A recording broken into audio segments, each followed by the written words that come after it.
नमस्कार। श्री राधे कृष्ण ज्योतिष केंद्र में आप सभी का स्वागत है। मैं करुणा शर्मा। मैं आज आपको सूर्य देव के राशि परिवर्तन के बारे में बताऊंगी कि जो उनका अभी राशि परिवर्तन हुआ है तो प्रत्येक राशि पर क्या अच्छा क्या बुरा प्रभाव पड़ेगा और देश दुनिया पर भी क्या प्रभाव पड़ेगा, इसकी जानकारी मैं आज आपको दूंगी। इससे पहले आप सभी से निवेदन है कि अगर किसी ने मेरा YouTube चैनल सब्सक्राइब नहीं किया है तो कृपया करके सब्सक्राइब कीजिए, लाइक कीजिए और बेल आइकन बटन जरूर दबाइए। 15 जून 2026 से सूर्य देव जो राजनीति के कारक हैं, नौकरी के कारक हैं, आत्मा के कारक हैं और विवाह के कारक, आत्मा के कारक हैं और जो मान सम्मान के कारक हैं, आत्म सम्मान के कारक हैं, उनका वृष राशि से निकलकर मिथुन राशि में प्रवेश हुआ है। 15 जून को वो मिथुन राशि में चले गए थे और अभी वहां पर वो 14 जुलाई तक रहेंगे। मतलब 1 महीने का ये राशि परिवर्तन है जो सूर्य देव का है। और इस समय वो किन किन राशियों को फायदा देने वाले हैं और क्या क्या करने वाले हैं, अभी मैं आपको इस बारे में जानकारी दूंगी और उपाय भी बताऊंगी। कृपया इस वीडियो को विस्तार से देखें। मेष से लेकर मीन तक सभी राशियों का विवरण मैं आपके सामने बताने जा रही हूँ। पहले तो देश दुनिया पर इसका प्रभाव। सूर्य को ज्योतिष शास्त्र में राजनीति, नौकरी, इन सब का कारक बताया गया है। राजा हैं जो ज्योतिष शास्त्र में सूर्य देव, सभी को पता है। पिता का कारक भी है सूर्य देव। तो थोड़ा सा इस समय राजनीति में उथल पुथल मचेगी। कई राजनेता अपना पद त्याग सकते हैं और कई दलों में आपस में थोड़ा सा तनाव भी बढ़ेगा। मानसिक परेशानी राजनीति में हो सकती है। प्राकृतिक आपदाएं जैसे भूकंप, वर्षा, बारिश, तूफान, आंधी, तूफान, इस तरह का इस राशि परिवर्तन से प्रभाव पड़ेगा क्योंकि सूर्य देव आद्रा नक्षत्र में भी प्रवेश करेंगे। ये राहु का नक्षत्र होता है, तो इसलिए अफवाहें भी फैल सकती हैं राजनीति के क्षेत्र में भी और भी प्राकृतिक चीजों में भी, आपदाओं में भी विस्तार जरूर होगा। अब प्रत्येक राशियों के बारे में इनका कैसा रहेगा मैं आपको बता रही हूँ। मेष राशि। मेष राशि वालों के लिए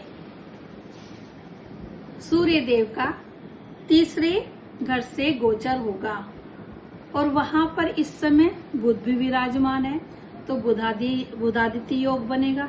मेष राशि वालों के लिए पंचम भाव का स्वामी है सूर्य देव और तीसरे भाव से गोचर हो रहा है।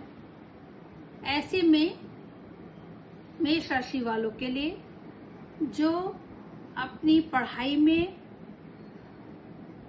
या किसी कंपटीशन की तैयारी कर रहे हैं उसमें लाभ होगा क्योंकि तीसरे भाव में सूर्य अच्छा फल करते हैं। रुके हुए कार्य सभी पूरे होंगे। आर्थिक स्थिति मजबूत होगी। छोटी छोटी यात्राएं भी हो सकती हैं किसी कंपटीशन के लिए या किसी अपनी पढ़ाई के दौरान बाहर जा सकते हैं।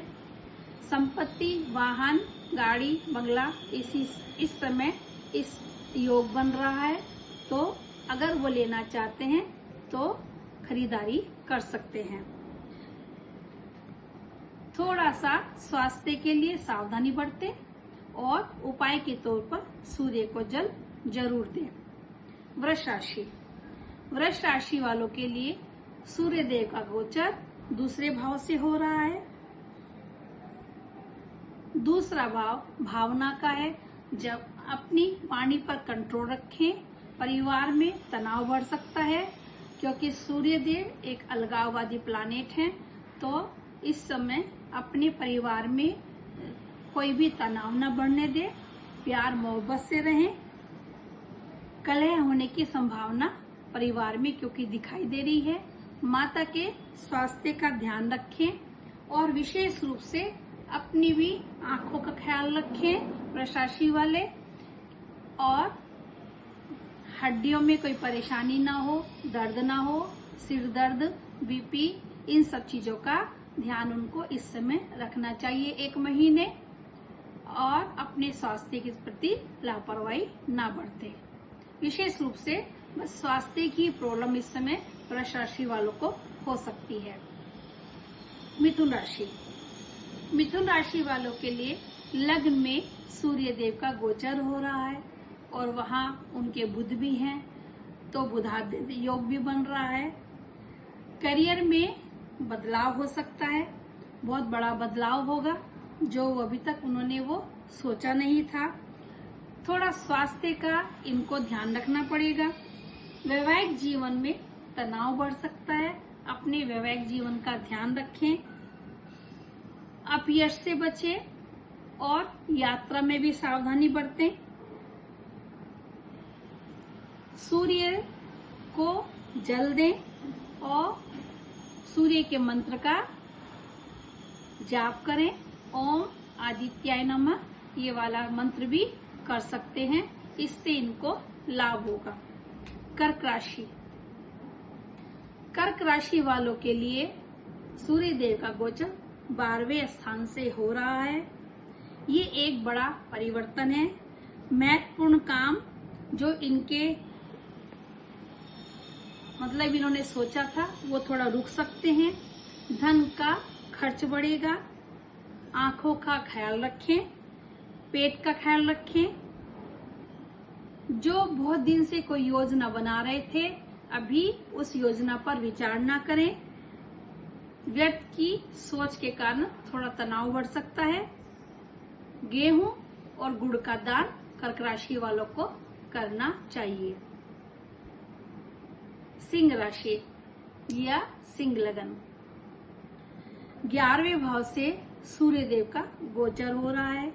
धन की स्थिति इनकी अभी अच्छी बनी रहेगी। आर्थिक लाभ के योग बन रहे हैं। संतान को लेकर थोड़ी चिंता हो सकती है। स्वास्थ्य अब इनका बेहतर होगा। ये थोड़ा अपने आप को तरोताजा फील करेंगे।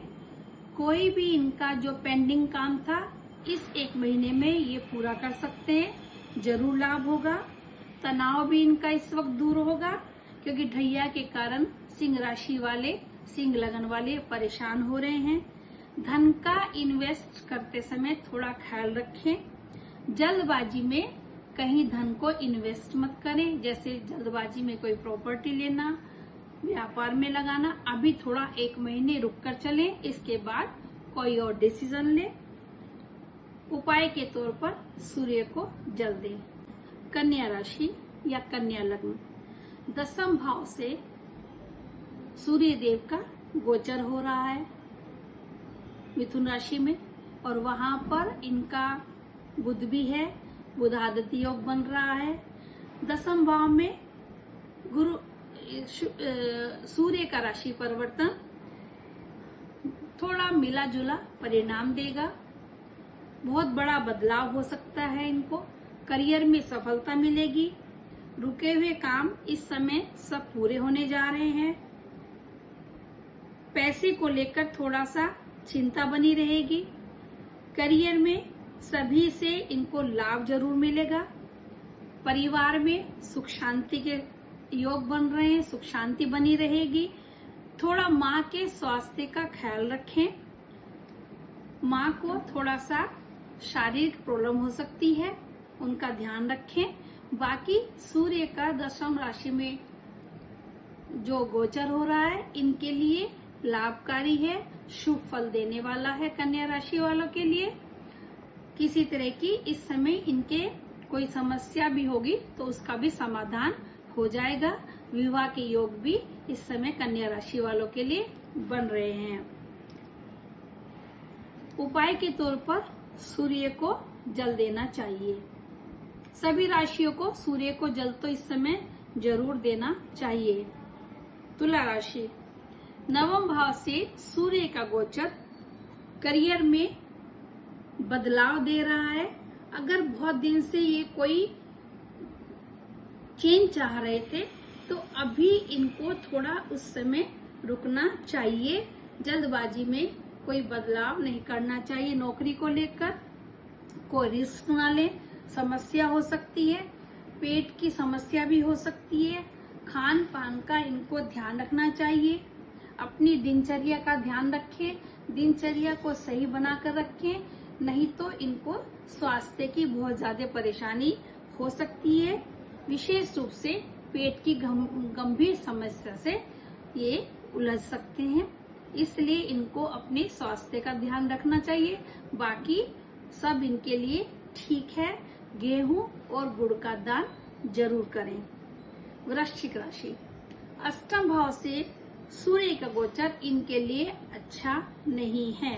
करियर में सब इनकी समस्या आएगी। क्रोध पर नियंत्रण रखें। बेवजह की लड़ाई झगड़ा किसी से ना करें।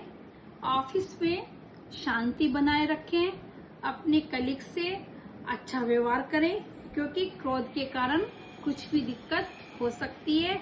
यहाँ तक तनाव बढ़ेगा, यहाँ तक कि इनकी नौकरी भी जा सकती है। कठिन समय है, इसलिए इस समय वृश्चिक राशि वालों को कोई भी डिसीजन नहीं लेना चाहिए और अपने व्यवहार को सही रखना चाहिए। उपाय के तौर पर सूर्य को जल देना चाहिए इनको भी, इससे इनको लाभ होता रहेगा। धनु राशि, सप्तम भाव से सूर्य का गोचर हो रहा है। इनके वैवाहिक जीवन को थोड़ा संभाल कर रखें। तनाव हो सकता है वैवाहिक जीवन में, चिंता बढ़ सकती है, व्यक्ति का तनाव बढ़ा रहेगा। माँ, बहन, पति, पत्नी से तनाव बढ़ सकता है, मतलब स्त्री पक्ष से थोड़ा तनाव बढ़ सकता है, चाहे वो माँ हो, चाहे वो बहन हो, चाहे वो बेटी हो। इन सब का ख्याल रखना है। इसका मतलब इनको अपने व्यवहार में अच्छा बदलाव रखना है, व्यवहार को ठीक रखना है बनाकर। स्वास्थ्य थोड़ा बिगड़ सकता है। जीवन साथी का खर्च बढ़ेगा और थोड़ा धन की कमी भी हो सकती है, क्योंकि खर्चा बढ़ेगा तो बैलेंस बिगड़ जाएगा, तो आर्थिक परेशानी भी इनको हो सकती है। इसलिए अपना बैलेंस बनाकर चलें और गुड़ का दान करते रहें। मकर राशि, छठे भाव में सूर्य का गोचर इनके लिए अच्छा परिणाम देगा, क्योंकि छठे भाव में सूर्य अच्छा रिजल्ट देता है। धन का लाभ होगा। कहीं अगर इनके पैसे फंसे हुए हैं तो वो वापस आ जाएंगे। व्यापार में भी लाभ होगा। लंबी यात्रा की योग भी दिखाई दे रहे हैं, लेकिन थोड़ा उसमें सावधानी रखें। समय का उपयोग करें, क्योंकि ये 1 महीने का अवसर इनके लिए बहुत अच्छा है। इसलिए सोच समझ कर डिसीजन ले और कोई भी निर्णय अगर लेते हैं इनको उसमें सफलता जरूर मिलेगी। सूर्य को जल दें और गेहूं और गुड़ का दान कर सकते हैं। कुंभ राशि, 5वें भाव से सूर्य का गोचर हो रहा है। परिवर्तन होगा कोई, इसलिए कोई भी इस समय निर्णय न लें, जल्दबाजी न करें, नहीं तो मुश्किलें खड़ी हो जाएंगी। पेट का ख्याल रखें। संतान पक्ष से थोड़ा प्रॉब्लम हो सकती है। इस समय अपने सर दर्द का भी ध्यान रखें। कोई महत्वपूर्ण कार्य अगर करने जा रहे हैं तो वो अभी पूरा नहीं होगा, तो इसलिए 1 महीने सावधानी बरतें। संतान की चिंता बनी रहेगी। संतान से अनबन भी हो सकती है, संतान से कुछ भी प्रॉब्लम हो सकती है, तो संतान के बारे में थोड़ा सा सतर्क रहें और आटे का, गेहूं का दान जरूर करें। मीन राशि, स्वास्थ्य के लिए अभी अच्छा समय नहीं है, क्योंकि 7.5 भी चल रही है। बेवजह का तनाव ना पालें, थोड़ा मन को शांत रखें। बदलाव हो सकता है। माँ की सेहत का भी ध्यान रखें। पति पत्नी के बीच में विवाद खड़ा हो सकता है। कठिन समय है, ट्रांसफर के योग भी बन रहे हैं। कोई अचानक से बदलाव हो जाएगा, पता भी नहीं चलेगा इनको कि मेरा ट्रांसफर है, अचानक से ट्रांसफर हो जाएगा। मतलब कुल मिला के अभी इनके लिए भी अच्छा समय नहीं है। सूर्य देव उनको ज्यादा लाभ नहीं दे रहे हैं, इसलिए इनको भी गुड़ का दान करना चाहिए और सूर्य को जल भी देना चाहिए।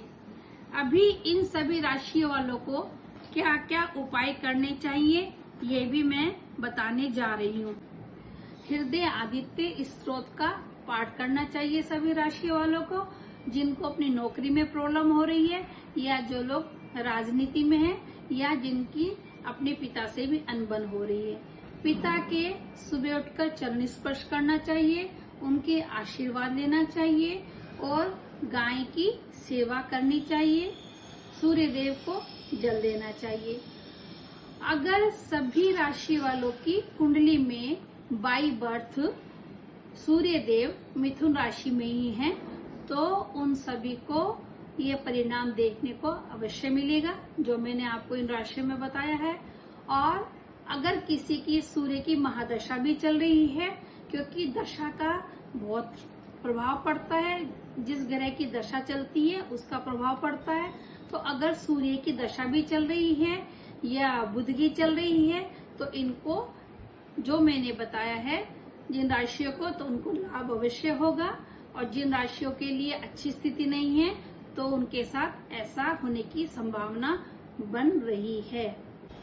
अगर ये राशियां खराब होती हैं तो ऐसी राशि वाले थोड़ा धोखा ज्यादा देते हैं, लेकिन ऐसा नहीं। अगर ये शुभ प्रभाव में राशियां होती हैं, मैंने देखा है, फिर ये किसी को धोखा नहीं देते हैं। खराब होती है तभी ऐसा होता है कि इनके मन में थोड़ा लालच आता है, जिसके कारण ये धोखा देते हैं। सातवां भाव अगर किसी का खराब होता है तो ऐसे लोगों को व्यापार में, बिजनेस में अपने पार्टनर से बहुत ज्यादा धोखा मिलता है।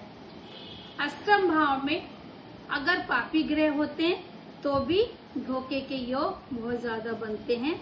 तो किसी की कुंडली में अगर अष्टम भाव में थोड़ा सा कोई ज्योतिष का ज्ञान रखता है, तो जो कुंडली के 12 भाव होते हैं उसमें 8वां भाव होता है, तो लग्न से गिनने पर आपको पता लग जाएगा कि 8वां भाव कौन सा है।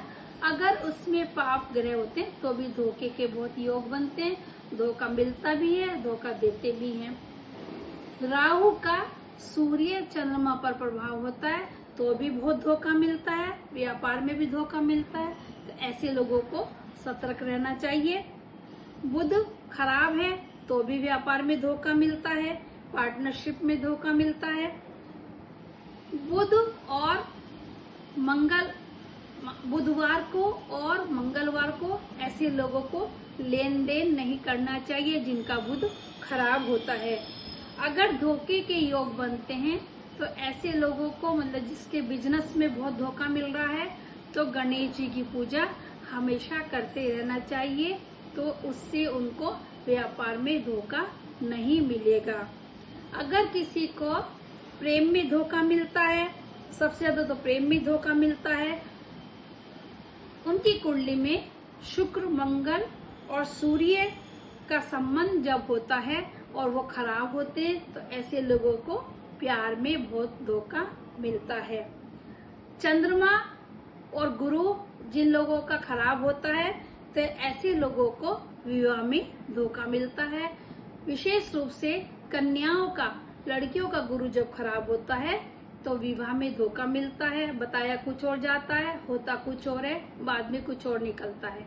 अगर पुरुषों का शुक्र खराब होता है तो उनको भी विवाह में धोखा मिलता है और प्रेम में भी धोखा मिलता है कि बताया कुछ जाता है, निकलता कुछ और है। तो इन सब चीजों को अपनी कुंडली में आप चेक कर सकते हैं। अगर किसी को विवाह में धोखा मिल रहा है या प्रेम में धोखा मिल रहा है, तो ऐसे लोगों को नीले, काले और ब्राउन कलर के कपड़े नहीं पहनने चाहिए। विशेष रूप से ब्राउन कलर के कपड़े नहीं पहनने चाहिए। नीले काले ग्रे तो वैसे भी नहीं पहनने चाहिए, क्योंकि इसमें शनि का प्रभाव आने से, राहु का प्रभाव आने से तो ज्यादा धोखे के योग बनते हैं। ये भरोसा करते हैं लोगों पर, लेकिन इनको किसी से लाभ नहीं होता है। उपाय के तौर पर राधा कृष्ण जी की पूजा इनको करनी चाहिए, जिनको प्रेम में धोखा मिलता है और विवाह में धोखा मिलता है। जैसे मैंने व्यापार वालों के लिए बताया है, गणेश जी की पूजा करनी चाहिए जिसको व्यापार में धोखा मिलता है।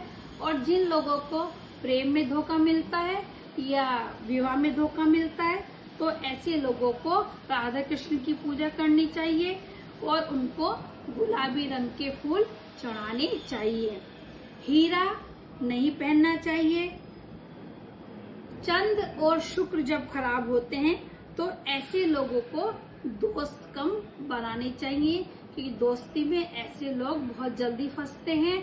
विशेष रूप से किसी से प्यार हो जाएगा इनको, दोस्त हो चाहे लड़का हो चाहे लड़की हो, अपोजिट सेक्स से, और फिर इनको उससे सुख नहीं मिलता है। बुध खराब होता है जब किसी का, तो अपने स्वार्थ के लिए ये लोगों को धोखा देते हैं। ऐसे लोगों से दोस्ती नहीं करनी चाहिए जिनका बुध खराब होता है। अगर किसी का गुरु अच्छा होता है तो ऐसे लोगों के साथ धोखा होता है, तो ये लोग उस समय का इंतजार करते हैं, वक्त पर किसी को जवाब नहीं देते और समय आने पर ही उस व्यक्ति को बताते हैं कि हमारे साथ ऐसा हुआ है। लेकिन ये जब धोखा होता है अच्छे गुरु वालों के, तब ये शांत रहते हैं। सभी जो इस तरह से धोखे से पीड़ित हैं, ऐसे लोगों को सूर्य को जल देना चाहिए, कृष्ण जी को पीले फूल चढ़ाने चाहिए, लोहे का छल्ला बीच वाली उंगली में, मिडिल उंगली में शनिवार के दिन पहनना चाहिए। अगर एक सूर्य का रत्न आता है गार्नेट, उसका लॉकेट तांबे या सोने में मड़वाकर उसका पेंडेंट बनवाकर अगर आप गले में रविवार के दिन धारण करते हैं, तब आप धोखे से बच सकते हैं। इसके साथ ही मैं ये एपिसोड विराम करती हूँ। नमस्कार।